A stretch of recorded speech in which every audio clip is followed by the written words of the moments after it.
pagi adik-adik, kita ketemu lagi dalam sekolah minggu online pada minggu pagi hari ini. Sebentar kita akan memuji dan menyembahkan nama Tuhan, tapi sebelumnya kita berdoa. Mari kita berdoa. Tuhan, terima kasih atas kesempatan yang Kau berikan pada pagi hari ini untuk kami datang ke hadirat-Mu yang kudus. Sebentar kami akan menyembah dan meninggikan nama-Mu. Berkati kami, berikan hati kami yang dapat mempersembahkan yang terbaik untuk Engkau. Haleluya, amin.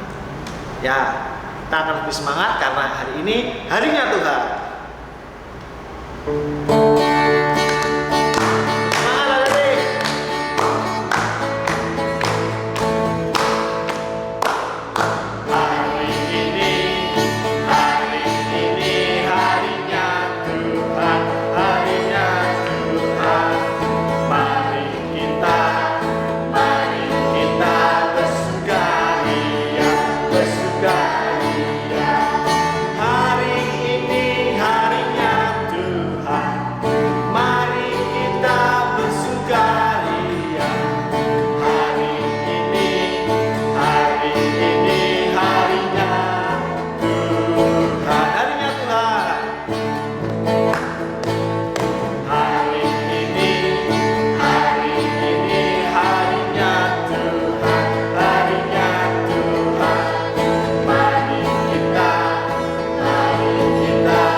Mencurahkan kasih kita kepada saudara kita atau teman-teman kita.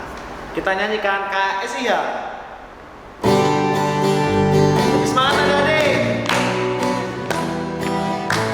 Kita akan gerakan tangan.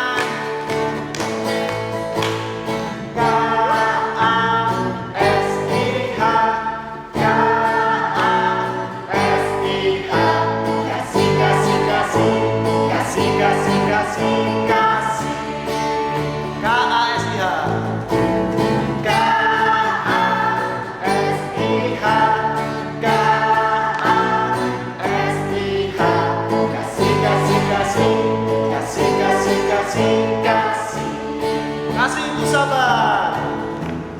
Kasih itu sabar, tidak suka marah-marah, sayang kepada teman seperti kasih Yesus. Kasih ya.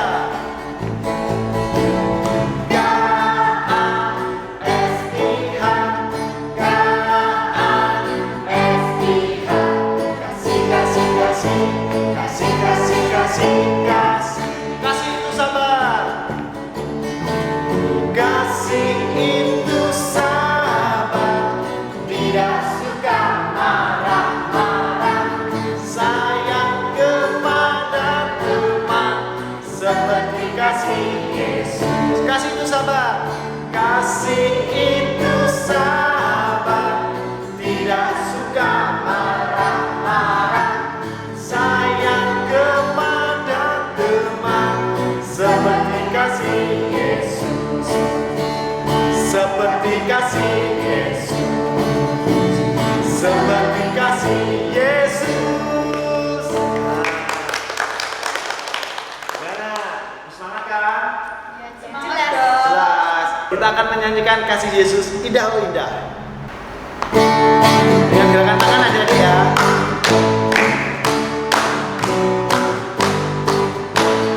Kasih Yesus indah indah oh indah, kasih Yesus indah indah oh indah, kasih Yesus indah oh indah, kasih Yesus indah indah oh indah, kasih Yesus indah indah oh indah, lebih indah dari pelangi, indah dari pelangi.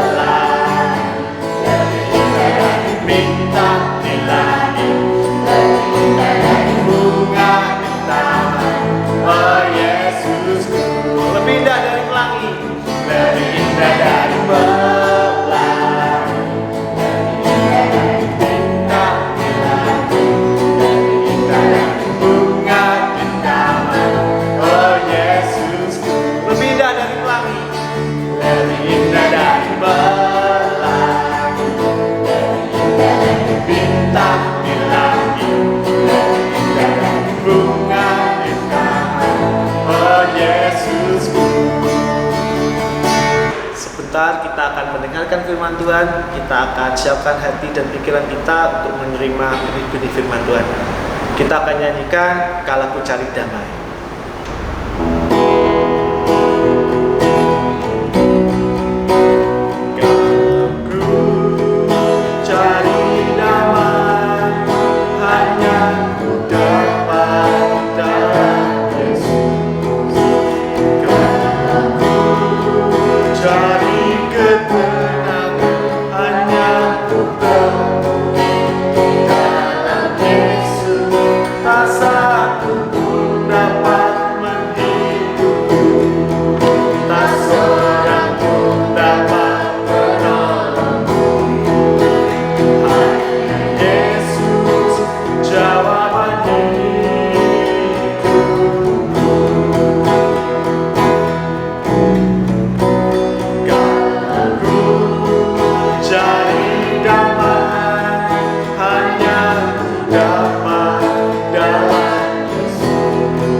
Mari adik-adik, kita akan berdoa untuk firman Tuhan pada pagi hari ini. Tuhan, terima kasih atas kesempatan yang berikan untuk Engkau memberikan kami dapat memberikan pujian yang terbaik yang dapat kami berikan pada pagi hari ini. Sebentar kami akan mendengarkan firman-Mu, berkati hati kami, berkati pikiran kami agar dapat menjadi ladang yang siap untuk menerima benih-benih firman-Mu. Berkati kakak kami yang akan memberitakan firman-Mu, berikan hikmat agar dapat mencurahkan hati dan pikiran yang Engkau berikan kepada hamba-Nya. Kami alaskan doa ini hanya dalam nama Tuhan Yesus Allah kami yang hidup. Haleluya, amin. Selamat mendengarkan firman Tuhan. Tuhan Yesus memberkati. Hai, apa kabar? Hari ini kita ketemu lagi dengan Fan, Non, dan Rin. Ingatkan kalian sama mereka? Hari ini kita mau lihat kehidupan sehari-hari mereka. Kita mulai lihat dari si Fan nih. Si Fan ternyata punya cita-cita untuk jadi seorang ilmuwan loh. Dia ingin membantu para tenaga kesehatan melawan COVID-19. Fan tahu bahwa cita-citanya tidak bisa dicapai dengan mudah. Dia berusaha keras belajar siang dan malam, bahkan gak mau disuruh makan. Dia harus makan sambil belajar. Semangat sekali ya si Fan dalam belajar. Fan sangat semangat sekali dalam belajar. Tapi sayangnya semangat itu tidak ada ketika dia beribadah, berdoa, dan memuji Tuhan.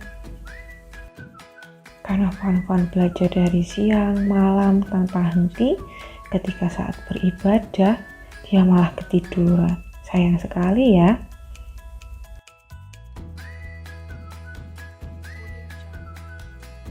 Nah, sekarang kita lihat yuk si Rin. Wah, si Rin sebelum belajar dia berdoa terlebih dahulu. Beda sekali dengan si Fan ya. Namun sayangnya ternyata si Rin kebalikannya dari si Fan untuk masalah belajar. Saat belajar, si Rin sulit sekali berkonsentrasi. Dia nggak semangat. Dia juga gampang ngantuk ketika belajar. Meskipun Rin dan Fan bersahabat, ternyata mereka tidak memiliki semangat belajar yang sama ya. Karena masih pandemi, Rinrin belajarnya di rumah saja. Karena di rumah tidak ada orang, bahkan tidak ada guru yang mengawasi, Rinrin seringkali mencuri waktu belajar untuk nonton YouTube, browsing-browsing. Bahkan si Rinrin asik main game, bukannya belajar loh.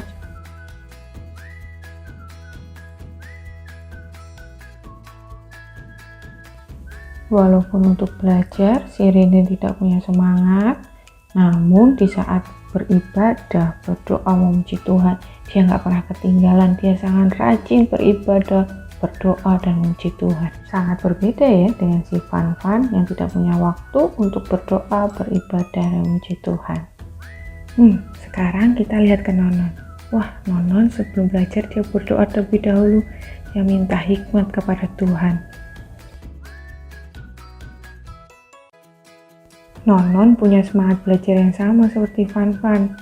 Dia belajar dengan sangat rajin, tapi Nonon tahu waktu kapan dia harus berdoa, kapan dia harus belajar, kapan dia harus beribadah.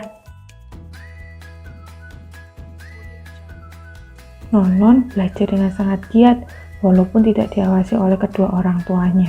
Karena Nonon tahu, cita-citanya tidak bisa diraih hanya dengan berdoa saja. Dia harus berusaha.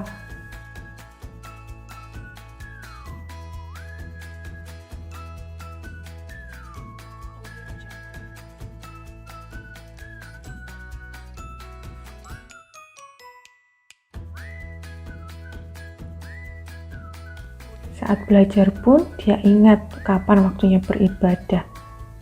Tanpa disuruh, tanpa harus dimarahi terlebih dahulu, Nonon sudah siap untuk beribadah. Nonon tahu bahwa belajar itu penting, tapi beribadah juga penting. Dia nggak bisa berjalan sendiri tanpa Tuhan.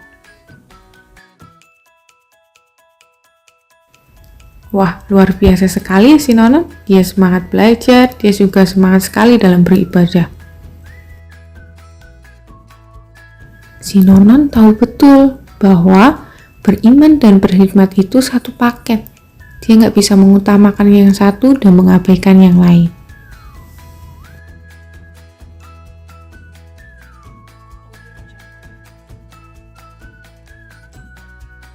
Kalau kalian gimana? Seperti Nonon, Fan, atau Rinrin? Shalom adik-adik, shalom kakak-kakak, shalom papa mama, shalom semuanya. Apa kabar? Pasti luar biasa, pasti berkati Tuhan ya. Nah, hari ini ketemu lagi sama Kak Rina. Kak Rina hari ini mau menyampaikan firman Tuhan, temanya beriman dan berhikmat. Apa sih itu beriman? Beriman itu percaya, teguh, dan tidak goyah kepada Tuhan. Nah, kalau berhikmat itu adalah kemampuan untuk mengerti atau menguasai atau memahami tentang sesuatu. Atau bahasa yang lebih mudah kalian mengerti adalah sebuah kepintaran. Nah, jadi kita ada 3 orang, namanya Fan, Rinrin, dan Nonon. Ini sama tokohnya, sama yang pernah disampaikan oleh Kak Fani. Tapi hari ini Kak Rina nggak ambil tentang persahabatannya. Hari ini Kak Rina ambil tentang kehidupan sehari-harinya. Jadi ada si Fan belajarnya mati-matian. Wah, luar biasa ya, dari pagi, siang, malam. Dia punya cita-cita pengen jadi ilmuwan, pengen membantu tenaga kesehatan buat menyelesaikan masalah COVID. Wah, cita-citanya sungguh mulia ya. Tapi sayangnya, si Fan ini melupakan Tuhan. Dia lupa buat beribadah, dia malas-malasan waktu ibadah.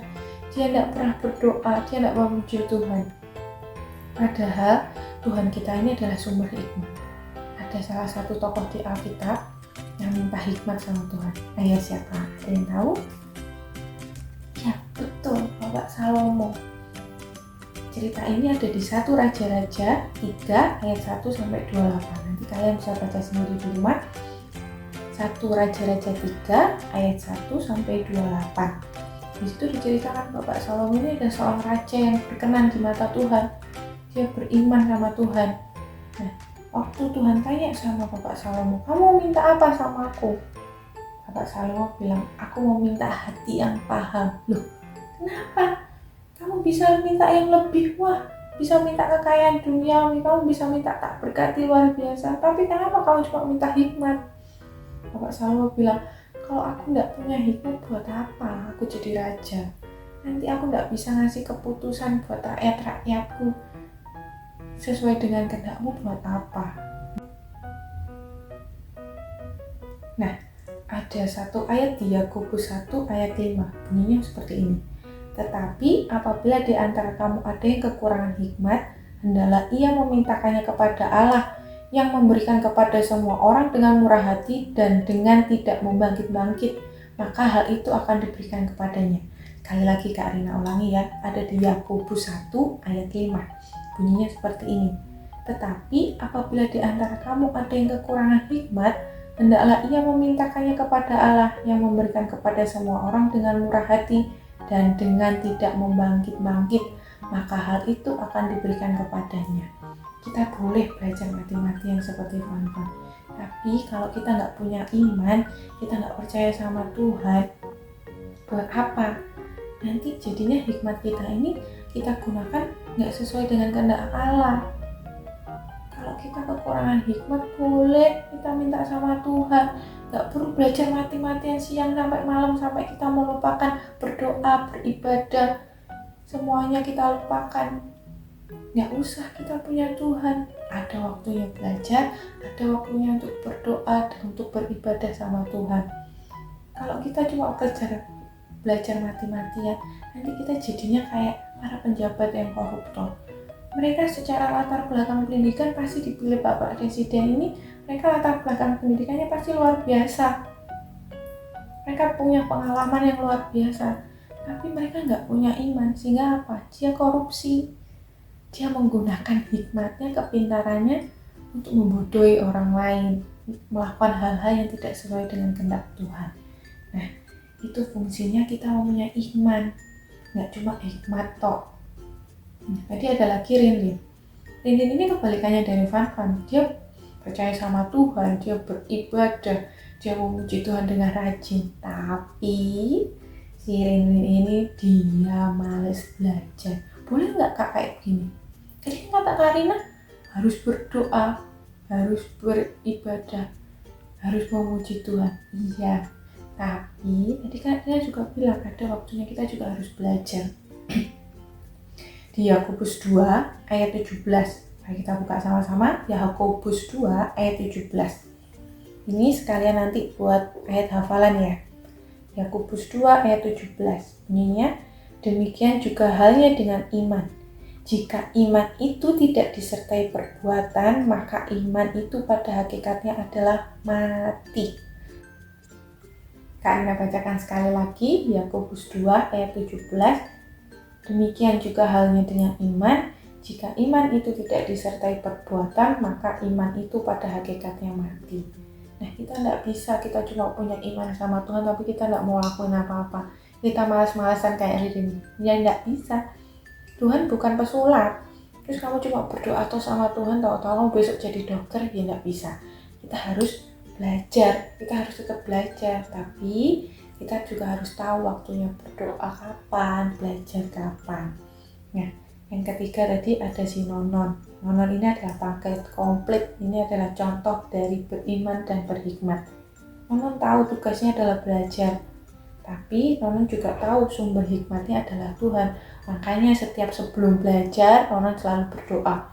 Nonon juga tahu waktunya untuk beribadah. Dia beribadah dengan semangat. Nah, kenapa sih Kak kita harus beriman dan berhikmat? Emang nggak bisa beriman aja? Apa nggak bisa aku berhikmat aja?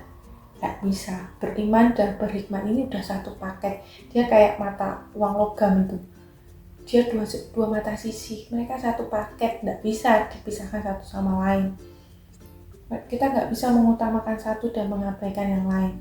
Mereka harus satu paket, beriman dan kita harus berhikmat. Kenapa? Kalau kita beriman toh, ya enggak kayak tadi, kayak Rinrin, ya nggak bisa kita jadi dokter. Kalau kita cuma beriman toh, enggak mau usaha. Kalau kita cuma berhikmat toh, nanti kayak Van-Van. Nanti dia ketika memimpin sebuah bangsa atau menjadi seorang penjabat, nanti jalannya nggak sesuai dengan kehendak Tuhan. Nah, beriman dan berhikmat ini harus satu paket. Manfaat beriman dan berhikmat itu apa sih? Yang pertama, menyelesaikan persoalan dan tantangan sesuai dengan kehendak Allah. Tadi seperti Bapak Salomo, dia minta hikmat kepada Tuhan. Biar apa? Biar dia bisa memimpin bangsanya ini sesuai dengan jalannya Tuhan, sesuai dengan kehendaknya Allah. Kalau kita tidak punya hikmat dan iman dalam satu paket, kita cuma punya hikmat tok, kita cuma pinter tok, nanti jadinya apa ya? Tadi contohnya, seorang pejabat dan koruptor. Buat apa kita jadi seorang koruptor? Kita merugikan orang lain. Buat apa kita punya jabatan yang tinggi, tapi kalau kita mendukakan hati Tuhan, gak hidup sesuai dengan apa yang Tuhan mau. Nah, yang kedua, meraih keberhasilan. Kalau kita beriman dan berhikmat, kita akan mudah untuk meraih keberhasilan. Karena kita berusaha dan Tuhan akan melakukan apa yang tidak bisa kita lakukan. Yang ketiga, menyenangkan hati Tuhan tentunya. Karena kita beriman dan berhikmat. Banyak sekali ya manfaat dari beriman dan berhikmat. Nah, dengan beriman dan berhikmat, kalian juga tidak mudah tersesat bahkan menyesatkan orang lain. Hari-hari ini kalian bisa akses segala informasi dengan mudah dari YouTube, Google, sosmed. Kalian bisa dapat semua informasi dengan mudah. Nah, kalian juga perlu sebelum buka-buka sosmed, internet, YouTube, kalian mungkin juga perlu untuk berdoa. Biar apa? Biar kalian tidak tersesat. Kalian punya hati yang paham ketika mengakses itu semua, ada banyak informasi, kalian tidak telan mentah-mentah. Karena juga lakukan itu. Kalian tinggal di kota besar. Pandemi seperti ini, kota Kak Rina yang tinggal ini cukup ramai. Banyak hal informasi yang masuk. Kak Rina nggak bisa telan itu mentah-mentah. Karena juga nggak bisa menyebarkan itu secara mudah. Karena mungkin itu bisa menyesatkan orang lain. Dan Kak Rina mungkin juga akan tersesat. Karena butuh Tuhan. Setiap Kak Rina mau buka YouTube, internet, Kak Rina selalu berdoa terlebih dahulu. Mungkin rohani sekali mau buka internet aja harus berdoa. Ya, biarin orang bilang rohani, tapi menurut Kak Rina itu penting dan perlu. Karena perlu iman dan hikmat untuk menjalani semua ini. Kak Rina harus menyelesaikan tantangan dan persoalannya dengan Tuhan. Nggak bisa dengan hikmat tok, dengan informasi yang Kak Rina punya nggak bisa. Karena butuh Tuhan, seperti Bapak Salomo tadi. Nah, sampai di sini firman Tuhan hari ini. Biar Roh Kudus yang berbicara lebih lagi kepada kalian. Tuhan Yesus memberkati kalian semua. Kita akan tutup dalam doa. Sebelumnya Kak Rina terima kasih buat Grace dari kelas Daud yang sudah mau membantu Kak Rina pelayanan hari ini. Tuhan Yesus memberkati Grace juga. Kita mau tutup dalam doa. Kita mau lipat tangan, tutup mata. Nanti Grace yang akan pimpin doa. Tuhan Yesus, terima kasih atas firman yang kami dengar pada pagi hari ini. Biarlah firman-Mu ini senantiasa menuntun dan menjadi berkat bagi kehidupan kami sehari-hari. Ajarilah kami ya Tuhan, agar selalu menaati segala perintah-Mu. Berkati juga Kak Rina yang telah menyampaikan firman-Mu hari ini. Dan pakailah Kak Rina menjadi alat kemuliaan-Mu selalu. Terima kasih Tuhan Yesus. Di dalam nama-Mu kami sudah berdoa. Haleluya. Amin.